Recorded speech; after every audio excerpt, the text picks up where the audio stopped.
comment changer notre planète. Ces inventeurs ont fait de vous l'homme que vous êtes. Ils ont tout imaginé, tout trouvé, démontré.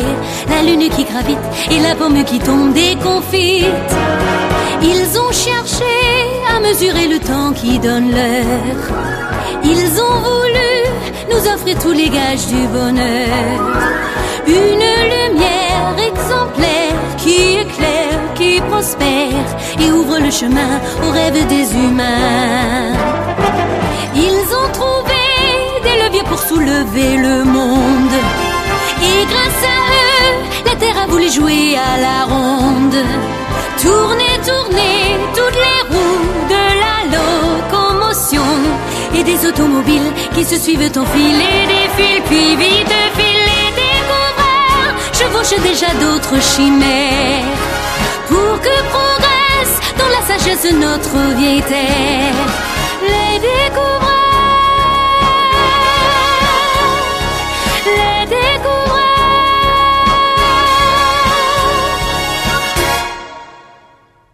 Ah.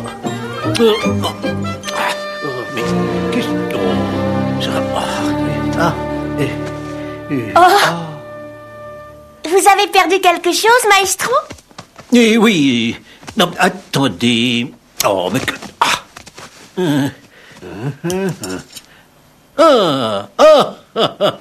Eureka, j'ai trouvé. Qu'est-ce que ça? Mais...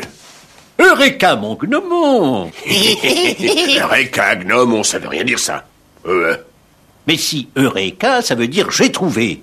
Et le gnomon, c'est un instrument de recherche. Tout ça, c'est du grec? Exactement. Ah bon? Du grec ancien. Eh oui. C'est pas un instrument de recherche, ça. C'est un bâton de rien du tout. Mais avec cette petite baguette, les Grecs ont mesuré la Terre tout entière. Ah, mesurer la terre avec cette baguette? Oh! Ça a dû leur prendre énormément de temps avec une aussi petite baguette. Mais pas du tout, c'est qu'ils avaient des idées, les Grecs. Notre civilisation leur doit tout. Enfin, presque tout. Et la période grecque a été un événement extraordinaire dans l'histoire universelle. Pensez donc, les sciences, les arts, la philosophie vont s'élever à un niveau tel qu'il faudra attendre 2000 ans pour qu'il se passe de nouveau quelque chose. 2000 ans, vous vous rendez compte? Pythagore va appliquer les mathématiques à toutes les formes de la connaissance. Hippocrate inaugure la médecine. Eh oui, déjà. Et Socrate, philosophe. Connais-toi toi-même. Tu ne te connais pas, tu ne connais rien. Sais-tu que tu connais tout si tu sais que tu ne connais rien? Phidias donne vie à la pierre, Athéna à 20 mètres d'eau. Sophocle et Euripide vont écrire d'immortels chefs-d'œuvre. Ah, pour Protagoras, l'homme est déjà mesure de toute chose. Pour Anaxagore, l'intelligence est le principe directeur du monde. Et Démocrite invente l'atome. Voilà de cela 24 siècles. C'est fantastique. L'atome? Oh. Il y a 2400 ans? C'est même pas vrai. Tiens, l'atome, ça semble quand même vous étonner. Alors, je vais vous raconter. De Démocrite, on ne sait pas grand-chose, sinon qu'il riait tout le temps.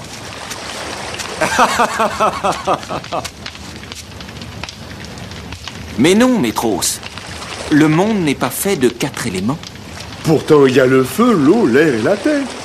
Et s'ils étaient des formes différentes du même élément? Regarde bien.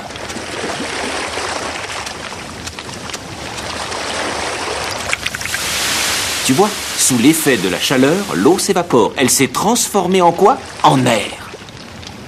Mais et le feu? Cette branche vient de la terre. Et elle se transforme en feu. Non, Métros, il n'y a pas 4 éléments. Il y a un élément de base, le plus petit qui puisse exister. Tiens, regarde.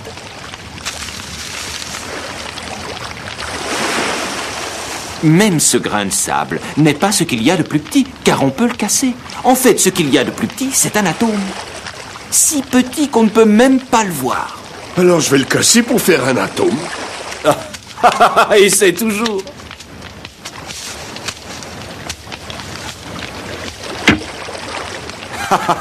Là, mais il pourrait être encore plus petit.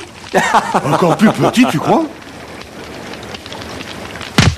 Aïe! Oh! Ah non, Métros. Peut-être qu'un jour, les hommes pourront voir les atomes. Nous, on ne peut pas, mais on peut les imaginer. Démocrite a donc imaginé l'atome 2400 ans avant que les physiciens modernes ne puissent le voir. Et le ce petit bâton? Ah, le gnomon. Avec ça, on peut faire une quantité de choses. Regardez. Avec l'ombre du gnomon, on peut mesurer le temps. Placé debout, il donne la verticale, couché l'horizontale, et entre les deux, un angle droit. Le gnomon indique le nord, l'ouest, l'est, le sud. L'ombre portée par le gnomon permet de calculer la hauteur de n'importe quel objet. Cette pyramide est haute de 250 pieds. Oui, d'accord, seulement vous disiez qu'on peut mesurer la Terre. Mais c'est pas possible, c'est trop grand la Terre. C'est une blague. Eh bien, si, on peut. C'est simple, il fallait y penser. Ératosthène y a pensé.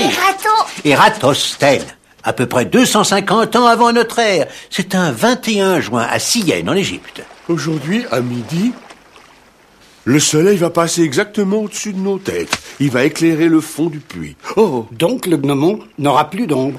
Le soleil sera à la verticale. Et je vais mesurer la taille de la Terre. Comment peux-tu faire ça?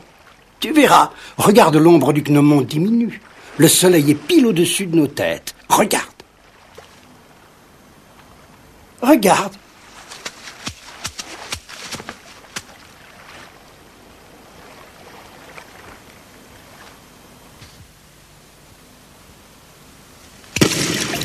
Voilà, c'est fini. Et alors? Alors tu verras. Nous allons à Alexandrie.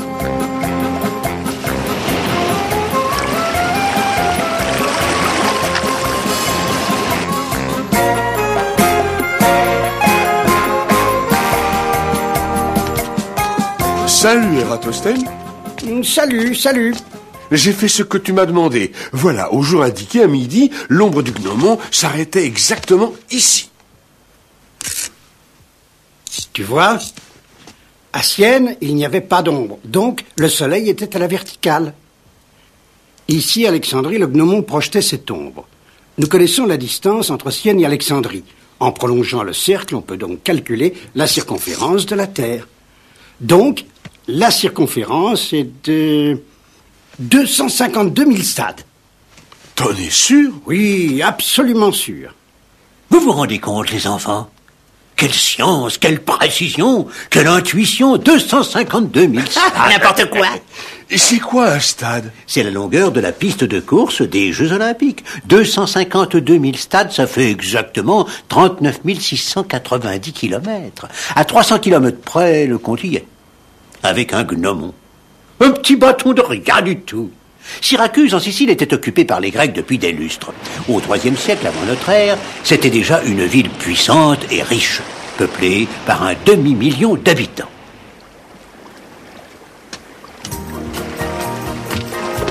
Ah! Mon fils! Archimède, enfin tu es de retour, je m'inquiétais. Oh, il ne fallait pas, mère. Alexandrie est une ville paisible, et j'étudiais avec Euclide, le plus grand mathématicien du monde. As-tu bien travaillé? Je le crois. Euclide était content de moi, et j'ai une idée pour établir la quadrature du cercle. Quoi, la quadrature du cercle? Le casse-tête de tous les savants? Allons, enfin. Nous verrons bien, père. En attendant, je vais te présenter au roi Hiéron. Cela pourrait être utile. Phidias, astronome du palais, et son fils Archimède demandent audience auprès de Sa Majesté le Roi. Qu'ils entrent. Alors, Phidias, ton fils Archimède revient d'Alexandrie. Oui, Majesté, il y a appris beaucoup de choses. Et fallait-il pour cela aller si loin? N'avons-nous pas à Syracuse d'assez bons savants?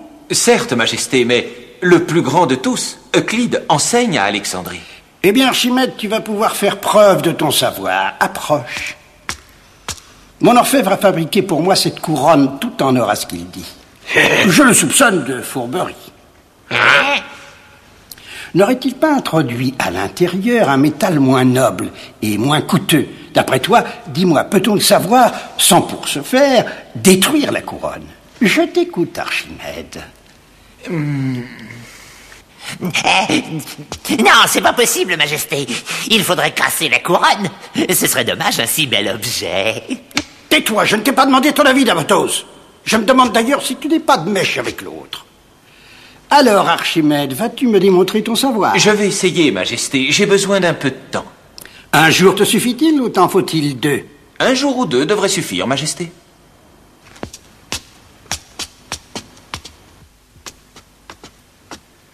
Tu es dans le pétrin, mon fils. Comment faire? Il faudrait calculer le volume de la couronne. Ensuite, en la pesant, on pourrait voir si son poids correspond à celui de l'or, qui est un métal très lourd. Calculer son volume? Oh, tu plaisantes. Elle a une forme trop tarabiscotée. C'est impossible. On va y réfléchir, père. En attendant, viens, allons au bain. Cela nous détendra.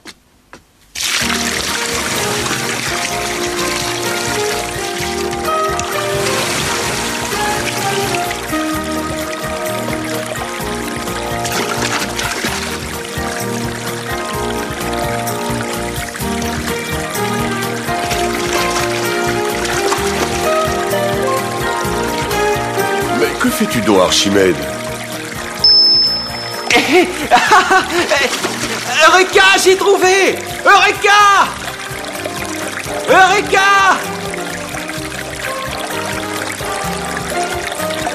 Mais que se passe-t-il? Pourquoi est-il parti? Le bain était trop chaud. Je ne sais pas. Il s'est exclamé « Eureka, j'ai trouvé », mais qu'est-ce qu'il a trouvé? Il n'y a rien à trouver. J'ai bien lavé la baignoire, moi. Eureka! Non, mais ça, c'est pas tout permis. Qui c'est celui-là? Courir tout nu dans la rue, non mais ça va pas. C'est Archimède, le fils de Phidias. Bien. Non? Alors, Archimède, cette couronne est-elle en or pur? Voyons, bien sûr. J'ai fondu 60 pièces d'or pour la fête. Faites apporter 60 pièces d'or, Majesté.